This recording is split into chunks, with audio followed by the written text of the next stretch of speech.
to comedy, to animation. They are writers, they are performers, they are subversives, they are everything we love that celebrates everything that is Comic-Con. So I just want to say that that's awesome. They also, by the way, have a few amazing shows that you've heard of. Should I mention them for you guys to remind you? There's a little show called South Park. So you might know that season 27 premiered last night on Comedy Central.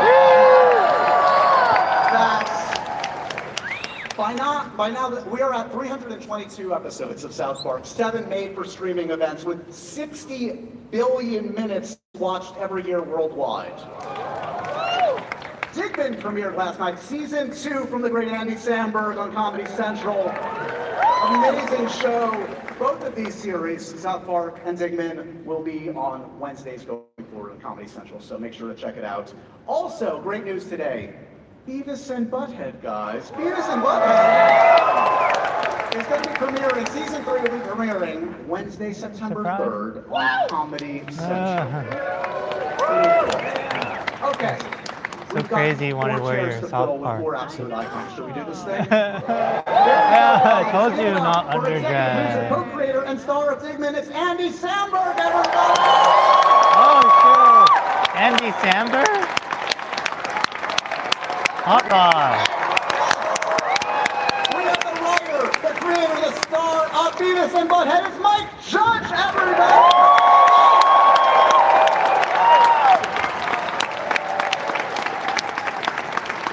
And we have the creators, the writers, the stars of South Park. Give it up.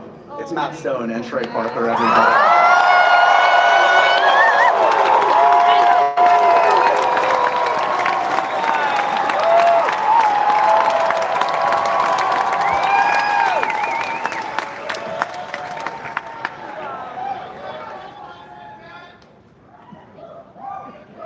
Hi guys, welcome. Okay, we have a lot to talk about. But I just want to get some accolades out of the way. You can, earmuffs if you want. But I just want to acknowledge this moment because, like I said, these 4 have never been on stage together. Sitting on this stage, we have one of the great SNL performers of all time. The collected film work on this stage includes Team America, Office Space, Idiocracy, and Pop Star. The television work, besides the shows I already mentioned, include King of the Hill, Silicon Valley, and Brooklyn Nine-Nine. Wow. We were talking about him the other day. We have a 9-time Broadway, Tony Award-winning show credited on stage too. So, yeah. Now we're out of time, so thank you guys for coming. Okay, before we dive into talking about all your respective careers and overlaps, etc., did anybody here see South Park last night?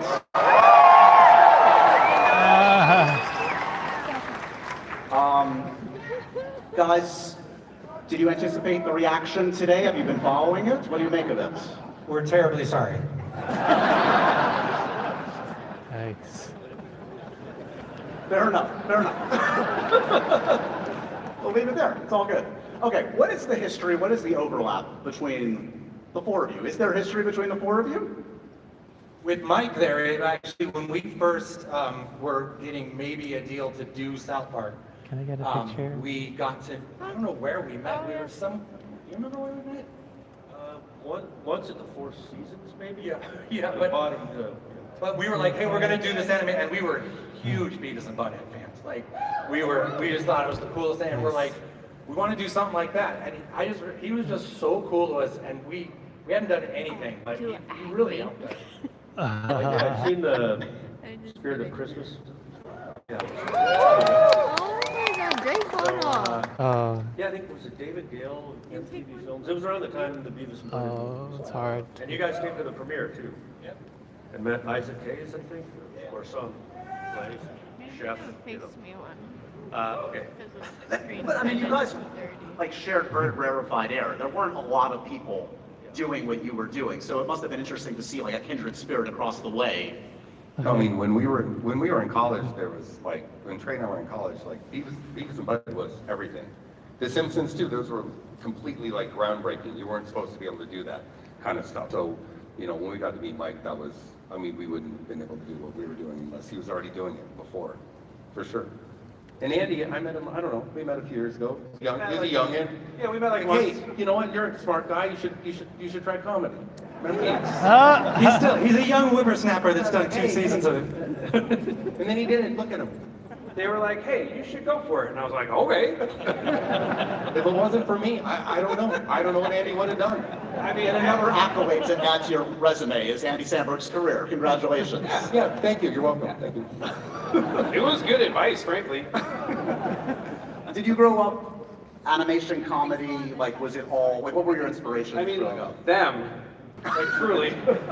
And it, you know, it's not lost on me how weird it is to be on a panel with them. Like, Beavis and Butt-Head and South Park for me in high school and college was it.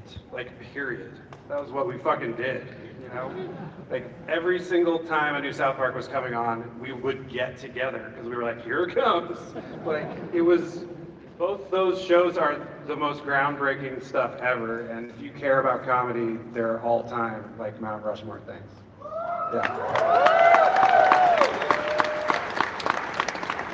Matt, Trey, and Mike, I mean, it's rare for someone working in animation to become a recognizable figure, like a celebrity in your own right. But you guys have become that. Do you remember that shift, the first time you started to literally be recognized by fans for what you were creating? I think I have a pretty forgettable face, and I really don't get recognized much at all. Like there was the first time it freaked me out. Was at an airport, I think. Well, I did Letterman in '93, and I remember thinking maybe I wasn't going to do it. It'd be better to be not known. Beavis and Butt-Head was controversial. And then after I did it, I was walking around going, oh shit, okay, now I can't go anywhere. And then no one recognized me. And then the next day I went Christmas shopping at the mall in Albuquerque, and no one, was anyone watching? Come on. And then finally someone recognized me, but it doesn't, you know, I have a normal life. I mean, do you guys get recognized much? After basketball? By guys. That was always the thing, is like, you know, I'm older now, but it wasn't that great to be just recognized by guys. Oh yeah, it's always guys, yeah, of course. Some people recognize me, but they were all guys.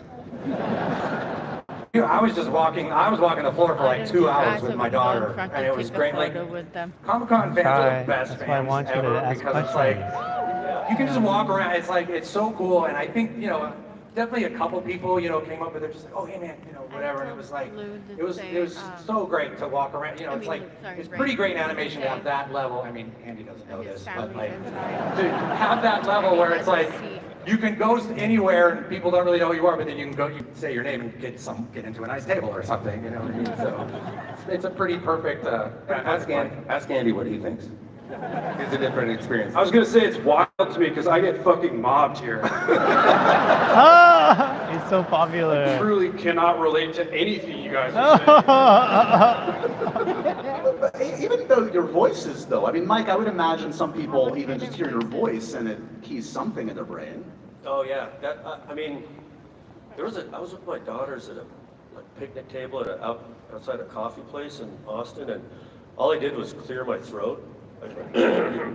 And someone turns around without seeing, goes, Mike Judge. Sounded like Beavis. And I've Super like, fan. in a hotel or something, and someone recognizes my voice. I mean, I just sound like Butthead. Do any of you guys ever bust a voice out to like get a perk? Like drop a little voice into something and be like, I'm not getting where I want with this thing. I'll be like, do a little. Yeah, I try not to, but I might have done that once. But it's funny because when South Park started, when I would do Randy wasn't a very big part of the show, but I was doing an he's impersonation Randy? of my dad, which was basically my voice, except just a little bit like this. And now I just talk like that, like I'm just doing an impersonation of myself. So. You do know your South Park. So we talked to Andy about his influences growing up. What about for you gentlemen? Were you looking at comedy generally, animation? What were your big creative inspirations growing up before you were even getting into the business? mean, for me and Trey, we met over Monty Python. It's not no secret, but we Wow. said, that's just the truth for, Worked on and just in Monty this day of, you know, when PBS is getting their funding cut, I have to say, that's how I found Monty Python. I mean, better or worse, it was on PBS in Colorado. I think maybe it was, I kind of think of this, it was on Wednesday nights when South, you know. It was Thursday nights. Thursday night, so, you know, but it was, I had a black and white TV in my bedroom, and Flying Circus was on, and that was everything for me. That was the beginning and end of it, you know what I mean, still to this day. So, I think that's how we bonded on that, yeah, Monty Python. Me as well. Monty Python came on. I was in junior high, Albuquerque, and yeah, PBS of all places. Like what the hell is this thing? It was it'd come on Sunday nights, and then me and my friends would talk about it the next day. And you know the Terry Gilliam's animation too. You know, was something. Yeah, well, you know, cutout animation. What these guys do. Yeah, you take these Renaissance paintings and chop them up in the mouths. I just thought it was amazing. But yeah, also for me, National Lampoon magazine, a lot of the cartoons and comics that were in there, I thought, like, why can't this kind of stuff be animated? You know, because animation was really bad in the 80s. Unless you went to an animation festival.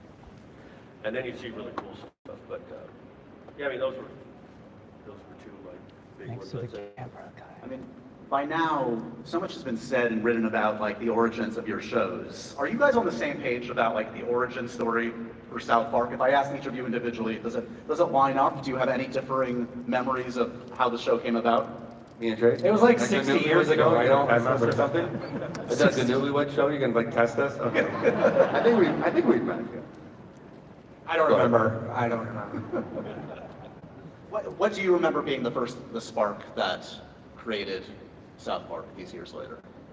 We were in film school at the University of Colorado, and they didn't have much of a film school at the time. In fact, I don't think they even had a film major until the second year we were there.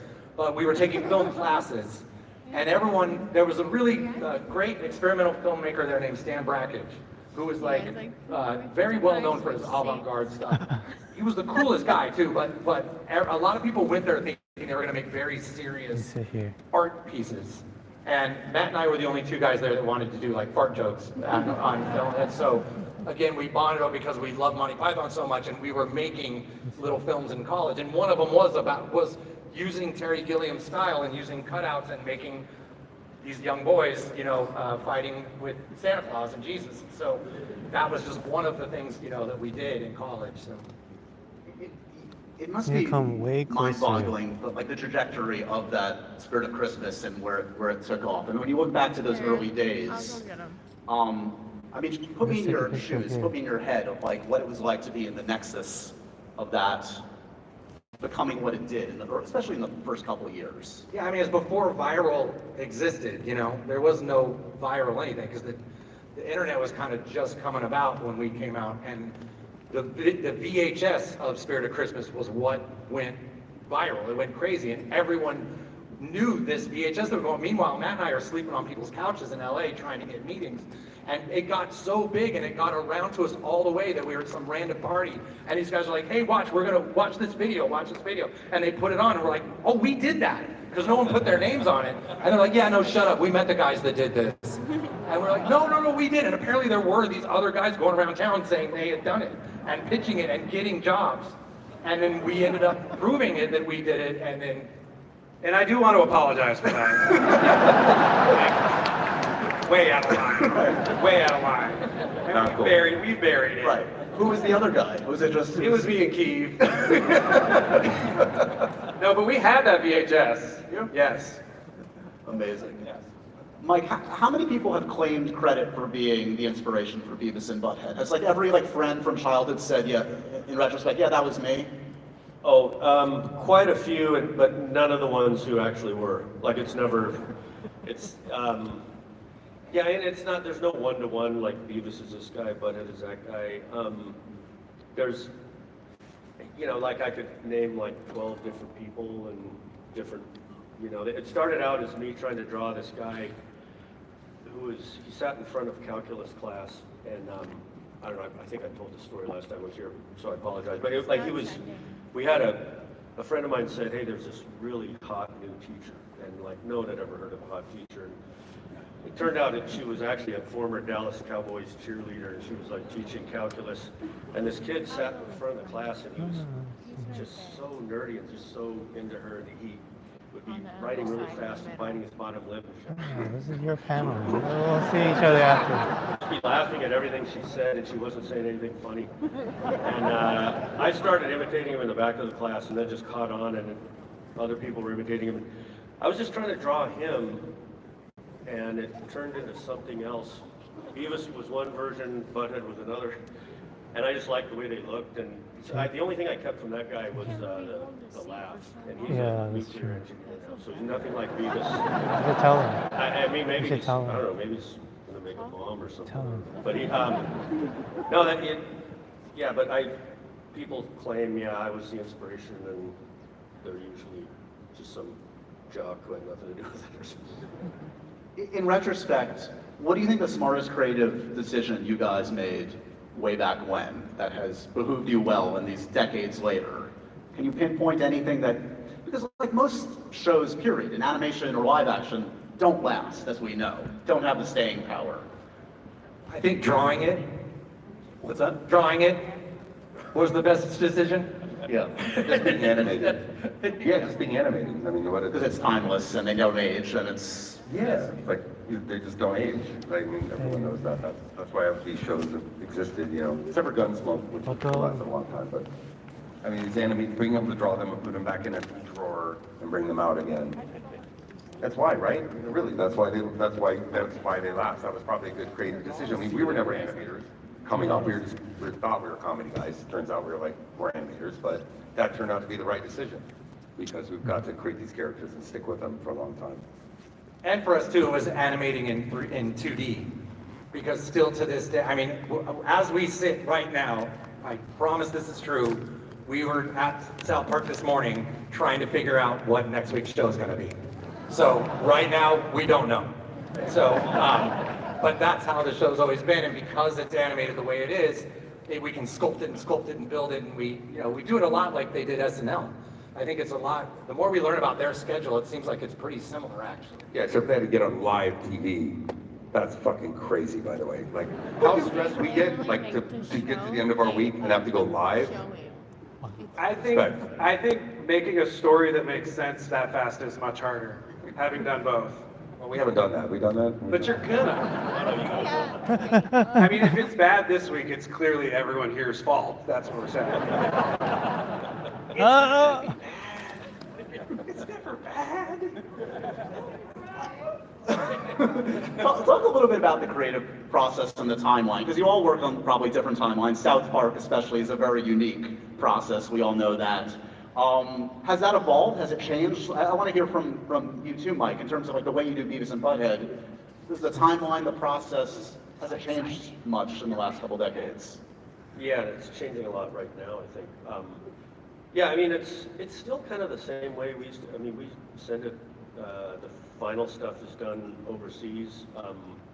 But wait, didn't you guys do, was it the first one you still did with actual film paper cutouts? Yeah, the pilot episode we still did with construction paper. And ever since then, that was, Yeah, yeah. because that took us like a year and a half. We had to get back down to 6 days. Yeah. But yeah, it takes, you do an animatic, you do storyboards, and you record first. It's the same process. I think they had computer in betweening, and it looked horrible for a long time. And I still love the way film looks, and it's getting a little faster for the way we do it. And Trey and Matt, again, very unique, needless to say, what you do. How did you create the bizarre timeline, and is it stressful? I mean, it seems like it's very stressful the way you... I don't know what the episode is next week. It's super stressful. And even like last weekend, I mean, just 3 days ago, we were sitting there going, I don't know if people are gonna like this, and we're just changing as we go, and we're reading stuff in the newspaper, like, oh, okay, let's put that in there. And but I think what's great for animators today is that it's all, we started doing it where we could do everything in our building. So everything from the writing to the creation of every frame to the sound to everything You wanna is all use done the in one binoculars? building. So we go, oh, we should change this to this, and we run into the thing and we do it.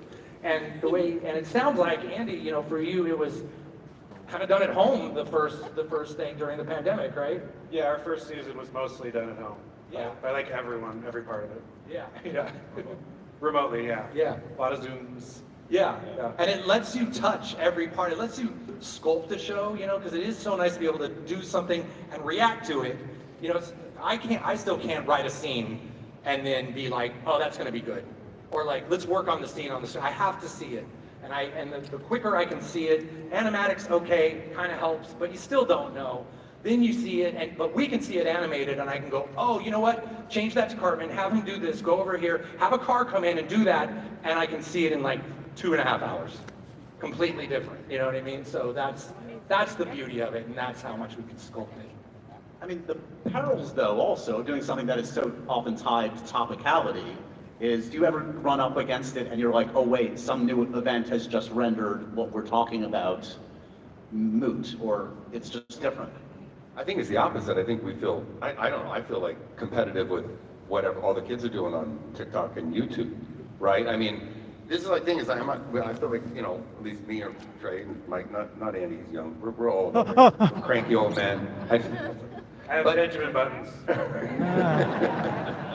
No, I'm jealous of the tools that kids have today. I'm not, it's incredible, bring up AI, but just the editing, you can edit and put stuff on your phone, what they're doing with music on, what took us so much longer, now, again, the kids or people nowadays have these creative tools, it's great. And I feel more competitive with shit, you look online, you go, that's a great joke someone just did right now on YouTube or on Twitter or whatever. So I think, I don't know, again, I'm competitive or that turns me on, or that's something that keeps us going, is that it's actually, the topicality's gotten probably more competitive. I mean, everyone's doing it, right? It's not just SNL anymore. SNL's watching, they're online on Friday night going, uh-oh, somebody did my joke or whatever, right? They're doing sketches about TikToks. Literally. And they're good. You're like, fuck, that's what people are talking about. I mean, the timeline, the innovation, it reminds me in some ways of the viral videos that you guys did way back when. I mean, you essentially were the first comedy YouTube stars, what you guys were doing with Lazy Sunday, etc. I mean, that must have been such an adrenaline rush to essentially have a few days and get something on the air, similar to what they probably feel being in the thick of it. Do you feel that kind of connection with that, with what they were talking about in terms of timeline and the rush and the Yes, immediacy? definitely. I mean, yes. But I think, for us, it was much more about timing. SNL was always something everyone would talk about if they liked stuff. It would just be more over a period of time, everyone would go, I really think I'm gonna get a t-shirt that says making copies. I finally reached my point where I love it that much, whereas now you can just see it a million times the next day. Whereas it used to be you have to wait until it ran again, and then that's why SNL used to do the same characters over and over and over again, because there was no place to rewatch it, so it was oh god, I get to watch this character a second time, the second time they do it. So for us it was more YouTube became a thing everyone knew about kind of the day after the Narnia one, and we had really, really good timing with it. For you, Digman, is your first foray into creating an animated show. Was this on the list for a while, and what was the germ of this show in particular? Me and my friend Neil Campbell, who I created it with, really wanted to do an animated show, and he wrote on Brooklyn Nine-Nine, and we would talk about this show during that even. I did a Nick Cage impression on SNL, and I was basically I'm not on SNL anymore, but I want to keep doing that character. So we kind of reverse engineered it to archaeologist movies, National Treasures, Indiana Joneses, and stuff like that, and kind of went from there. Are you up for doing 25, 30 seasons like these guys? God, I would do anything to do that, yeah. It is pretty amazing for me to be on here for my show that just aired the first episode of the second season with them, but I'm gonna just roll it. We'll come back in 28 years when you were celebrating your 30th, and you guys are in your 55th or whatever, and we'll just keep talking. That's all good. That's a date. It's a date. That'd be really cool of us for you guys to invite us to that, and we can come out on the wheelchairs and stuff. That'd be really nice. Just touching or thinking about that. Thank you. Are there? Who's the keeper of like the knowledge of South Park and Beavis and Butthead? Is there like a show Bible? I think you create such a giant volume of material. Like I would imagine It's it's them because that's because we just go on the internet and we're just like, oh, what does everyone say again? And it's like we can look on any kind of South Park fan base or whatever and find, oh yeah, we did that. That's who that kid's mom is. That's who that, that random kid. It's like, what did his mom do for a living? We'll just go on the internet and you guys have said it, it's like, oh yeah, right. do you guys ever pitch an idea for a show and then realize, wait, we kind of did that already? Like 17 years ago I did that? Every week. Let's do it anyway. It happened today. Or if it's not a whole episode, there's a storyline. Did we do that? Oh yeah, no, he already fell in love with the robot. We can't do that again. It's like, that happened today. No, we already did, no, can't do that again. Yeah. I mean, Mike, you did take a break from Beavis and Butthead for a while. Has like coming back to it in recent years, I don't know, did you need a break from those characters? Was that? Yeah, I needed a break. Well, I mean, it was also, not to bash Once on it's over MTV or right anything, before it's over, we you had have just to such a be kind of quick. ugly relationship for a while, and also just we were doing way too many too fast. I mean, we did over 100 in 1 year. Like, Use yours. so there was no. It was just Arden like really wants a picture. no quality control, and but I loved doing it, and I was relieved to be done. But then I don't know. Over the years, yeah, I did kind of miss it, and I mean to your other question, like when we rebooted it, because I don't sit around and draw them, I don't sit around and do the voices or anything, so I did have all the model sheets in a drawer somewhere, and it was a good thing because no one else had them. Like, I mean, if you own a franchise like one of these animated shows, like what do you own? There's the way the characters move and those drawings, and so luckily I kept them all. But I think your question was, yeah, no, I did. I guess I felt like I needed a break at the time, but I did kind of miss doing it, so I was happy to do it again, yeah. And I also do the same thing. I look up, I just ask the fans, or just Google it, and like, if I can't remember something, which happens a lot, it's all out there. Yeah, I would argue another reason why these shows have staying power is like you've maintained creative control. Like it's not like you've farmed out to a dozen other writers. These are like auteur-driven projects. Has that been something, again, is that a bit of luck, happenstance? Was it kind of like baked into the concept, like we're never this is gonna be us or bust? For us, it's like we always like to think we were a band more than anything, and it was like when we go into a new season, it's just like we're getting in the studio together, and we have no idea what's going to come out. We have no idea what this album's going to sound like, and every episode's kind of a song, and they kind of like once you do a song, even based on last night, that show ended up a certain way, and we're like, oh, and now we can react to that, even ourselves, and it's like, and then when the season's done, we're like, okay, that album. That was a good album, or that was not such a great album, or whatever. But it's that creative thing. For us, we're either on or off. We can't just kind of do the show. We have to be in, and we're going, and it's on next week. We have to have that energy, or else we're just too lazy otherwise. You all had to protect the show from like brand expansions. I would imagine you've been pitched like live action versions of your shows innumerable times. Is that kind of thing tough to say no to? Because that seems like, just to an executive, a no-brainer, for instance. I mean, I don't know, but like, I'd like to hear your answer to that actually. But I was getting, like, I've been, yeah, we from the very beginning pitched live action Beavis and Butt-Head, and I've come close to wanting to do it. I actually we did a kind of a casting session right as the pandemic started, and it's weird, like I mean, I'm open to it if something pops, and there was like one guy doing Beavis, it was pretty funny. And then this SNL thing that just happened recently. I was gonna say, was the guy Ryan Gosling? Yeah. I mean, that was like, Like, okay, that was pretty cool. Yeah, that had me laughing. So I don't know, maybe you never know.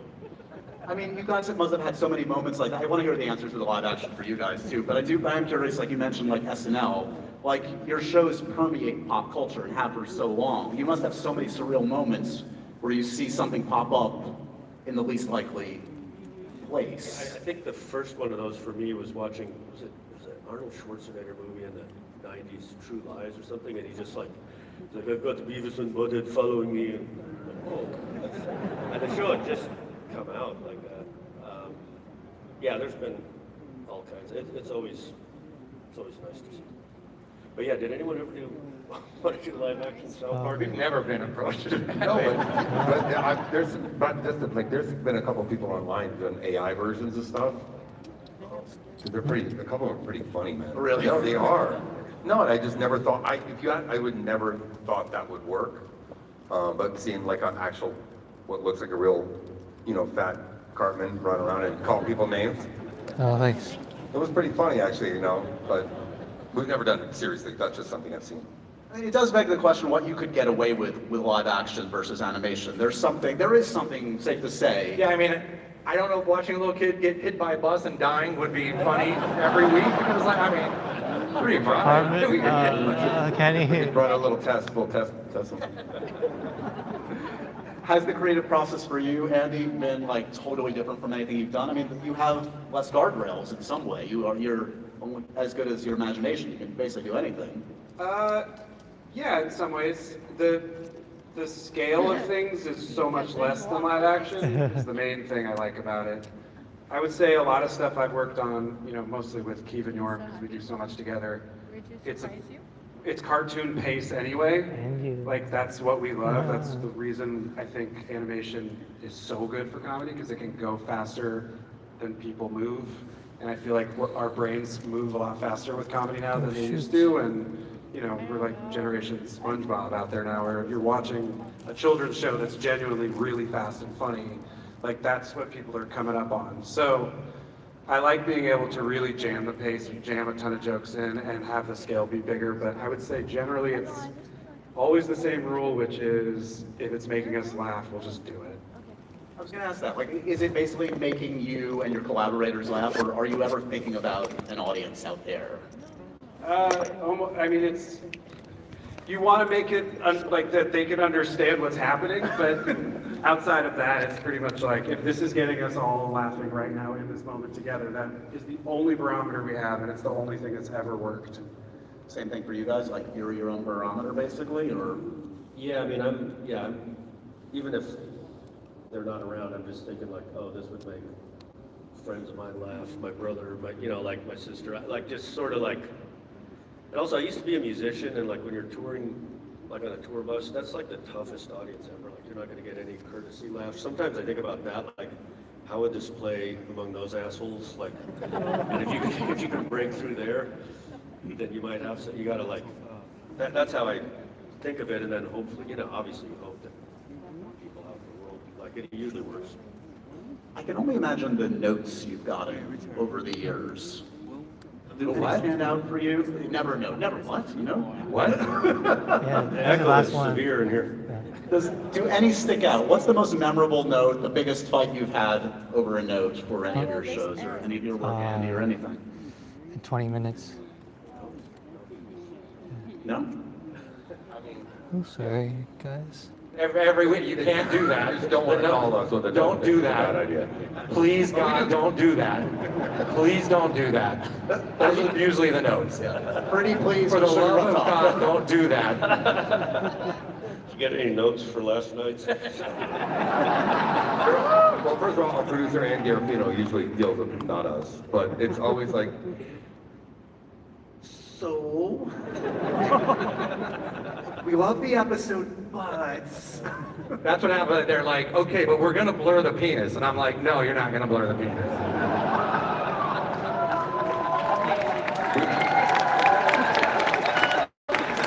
But we put eyes on the penis. It's like, when we put little eyes on If it. we put eyes on the penis, we won't blur it. And then that was a whole conversation with a lot of grown-up people for about 4 fucking days. Because then it's a character. It's a character. That's how that happened. I only saw one eye. Ah! So it had to be 2 eyes. I don't know why. You should know, in my stack of cards, I also have a subpoena for you tonight. So, yeah. That's fine, man. I'm ready.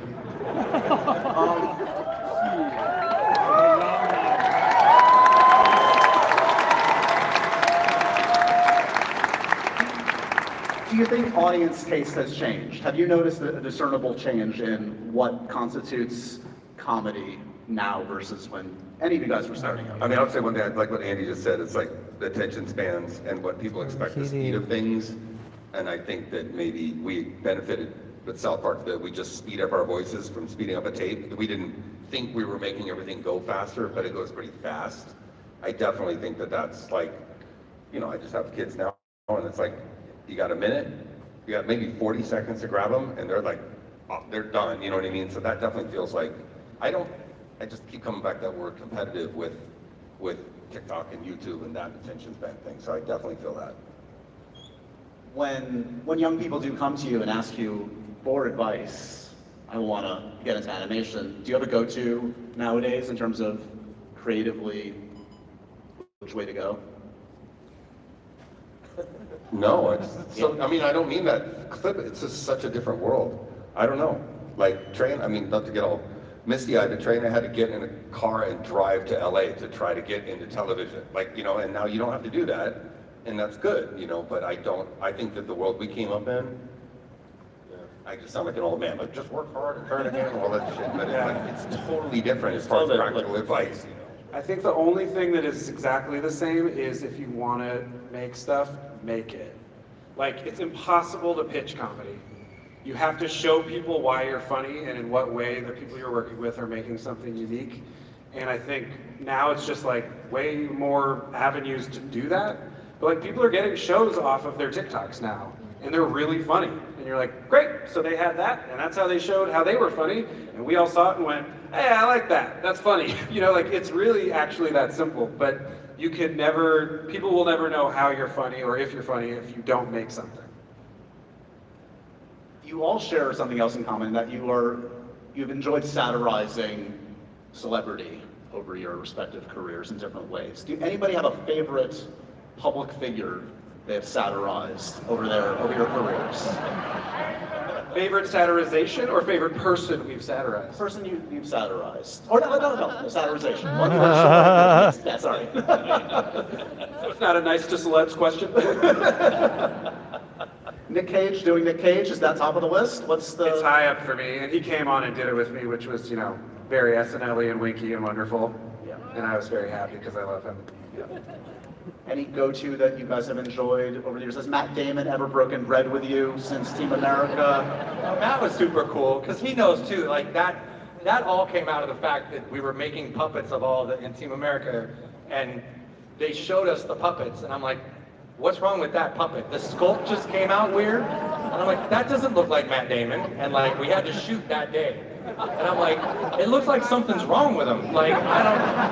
And so the script was totally different, and it just got to that part. I just did the thing, and I was like,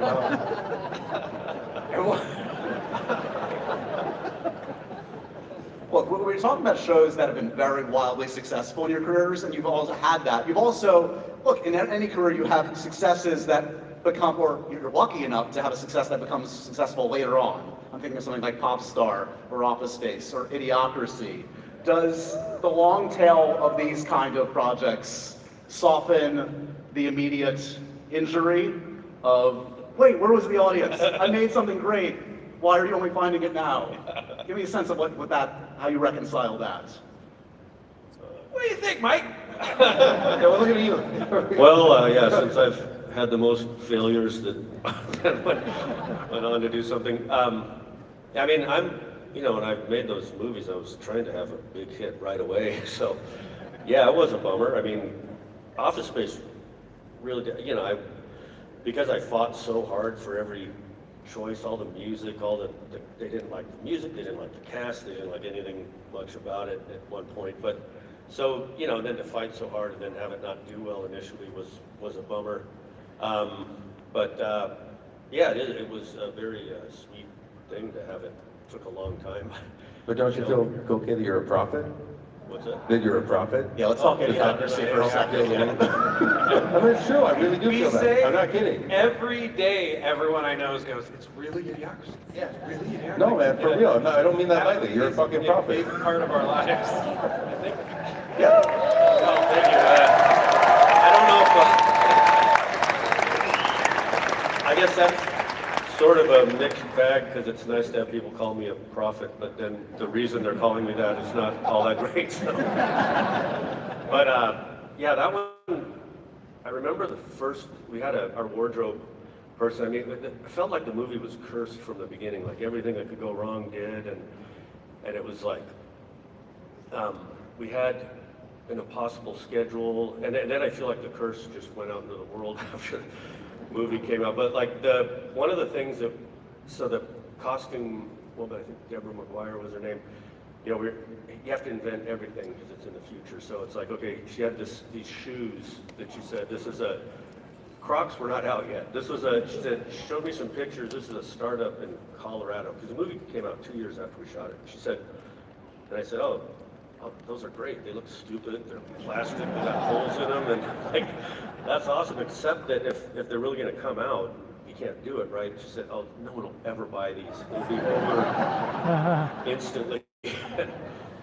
And I believed her. And then, of course, the movie comes out. Everyone's wearing Crocs in the real world, and then it kind of became a thing. Like, oh, that's funny that you put everyone in Crocs, and it wasn't what I intended, but then it was just one thing after another over the years of like, now there was like 4 years after it came out, there was some kind of coffee place that was like, they wore negligee and like shady like sex favors somewhere in Switzerland. I don't know, and then it just kept going. So I'm sorry, I didn't mean to. Did you see like a shaman around the time you were writing? Were you taking any illicit drugs we need to know about? Because it is kind of unnerving, to be no real. Drugs, I was just sort of taking like my memory of like, okay, here's the way the world is going, and just keep going that direction for a couple centuries. And what would that yield?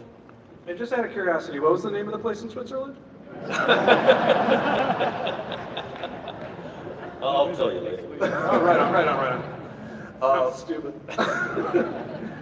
You were talking about like the healthy competition and seeing like the great talent out there. Who inspires you nowadays, whether it's in animation or comedy? Does anything come to mind that you see out there and say, you're doing it right, or in a different way than I could have ever conceived? I laugh most at YouTube now. I mean, I'll just find some random person doing some random thing. It reminds me Until so much 7:45. of being in high school, being in college, making those movies, and you'll just stumble across something like, I don't know what, lately I'm watching, Choco Dogger, the dog that sits there and the guy's got hands on it and it's like a pit bull and he's eating sandwiches. It's the greatest thing. It's the funniest thing ever. And I'll just watch that dog eat for like 2 hours. And I'm just like, this is awesome. How you could be, I don't even know that. How you could be with that? There's a guy on TikTok. He's a really young guy doing an imitation of Tucker Carlson, and it's not even like, he's just doing him like reading Dr. Dre lyrics, but it just makes me laugh. It's also like one of those imitations where it's like, someone normally wouldn't think to do. It's not an obvious one, and he does it in a really great way. And I'm the same way. I'll just find these funny people on Instagram and. You were talking before about the specifics and like the uniqueness of where you were in your career, where pop culture was, that got you your start. I mean, if you imagine starting today, given where we're at culturally in the business, do you think South Park would succeed? Would Beavis and Butt-Head succeed if you're starting from scratch today? Or was part of it just right place, right time? We'll never know. I mean, I just feel like I don't know. Who knows? You know, who knows why these things work? And I think that's kind of the history of Hollywood, is everyone tries all these shows and stuff. And I think even Trey and I, we feel grateful that somehow South Park works. We've tried other things that sort of work. Some things kind of work, but South Park works. And right? You don't know. I mean, no one knows why these things work. I mean that seriously. Like, there's a little bit of like creation takes a little bit of lightning. So, you're probably asking more a specific like cultural question, but no one knows why these things take off. Yeah. Yeah, I don't know if it, like, I mean, maybe some different version of what I do. I don't know. I mean, I'm still doing it, so I don't know. But I think it's what Andy said, you know, like, if you just got to do something, you know, if you're like, just, like, whatever, you know, you can't, it's hard to, you should probably avoid, like, pitching an idea to somebody. Just pitch it, just do a thing, you know, like, that's always the best way. So, yeah, if I was, I don't know what I would do if I was a youngster today. I'd be like one of those TikTok people. Yeah, that's what you're talking about, dude. The fearlessness of just people online, they just fuck around and go for it. You're like, fuck, that's great. Why can't I fuck around and go for it? So, well, I gotta go to work and I get kids and gotta, you know, pay a mortgage and stuff. And it's like, these people, again, that's the fearlessness of it is the thing that I think I'm like, man, like, right? They just go for it. Yeah, you guys don't seem fearless at all anymore. You seem complacent and boring. No, but it's also like, to put a camera up in your kitchen and do some crazy shit and it takes you, I mean, that sounds fun, you know what I mean? Thanks. And I guess, like, you know, we have a great gig, but I'm just really jealous, and I don't know, I'm just like, I love that energy of people that just do some shit in their front yard and it's funny, you know? I do want to give a little love to the upcoming seasons for your respective shows. So second season, the show's fantastic. Digman, if you haven't checked it out, please do. Wednesdays on Comedy Central. Thank you guys. What can we expect from the adventures of Rip Digman season 2? Just a lot of laughs. LOLs. Just LOLs galore. Yeah. You know, give it a try. Andy Samberg. That's awesome. Mike, the new season of Beavis and Butt-Head. Anything you can tease that you're tackling this season? Any issues? Whatever you want to say about it. Let's see. I think Butthead has a heart attack. So there's that. There's more of them watching videos. It's very dumb. You've seen some of the clips there. It's really nothing's changed. You know. Describing the show is they watch video. This is why you have to like make something. See, this is back to what I was saying. Yeah, I never, if I had to pitch Beavis and Butt-Head, it never would have, I can't pitch anything. That's why I just made cartoons in my house. Doing thousands of drawings and to avoid having to have social interactions. And Crack the code though, you did it. yeah. Yes.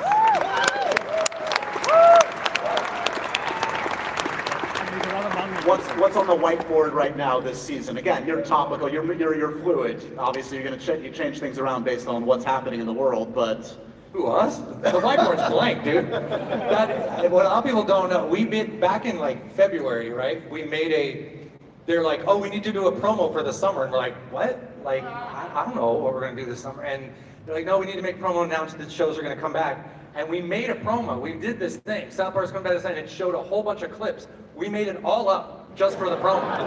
Like, and everybody was like, everyone was going, oh man, those guys, they used to do, you know, now they're just front-loading shows. They're not going to be topical anymore. It's like, you seriously think we went and made a bunch of shows ahead of time and we're like banking them for later? Like, we've never done that. So we just made something up and we're like, this is what we're doing, and we're not doing any of that. None of that's like, so. No politics. Cool. None of that shit. We're not doing any of that shit. have you guys ever seriously talked about a full-on like crossover episode of Beavis and Butt-Head South Park? Is that? We talked about it a long time ago. A long time ago. Yeah, we never did it. I think it was like the second or third season. We're like, oh, the boys should have to come over and Beavis and Butt-Head should have to come and babysit Cartman. Yeah, something like that. We should do it. It's a good idea. Yeah, hey, that would be awesome.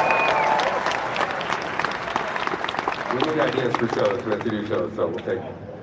I bet if you guys did that episode, Comedy Central would smush a Digman on it too.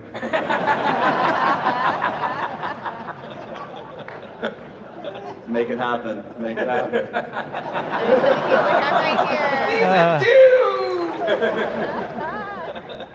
Comedy Central's still a thing. That's kind of amazing, isn't it? Yeah, still swinging. It's still a thing. Channel.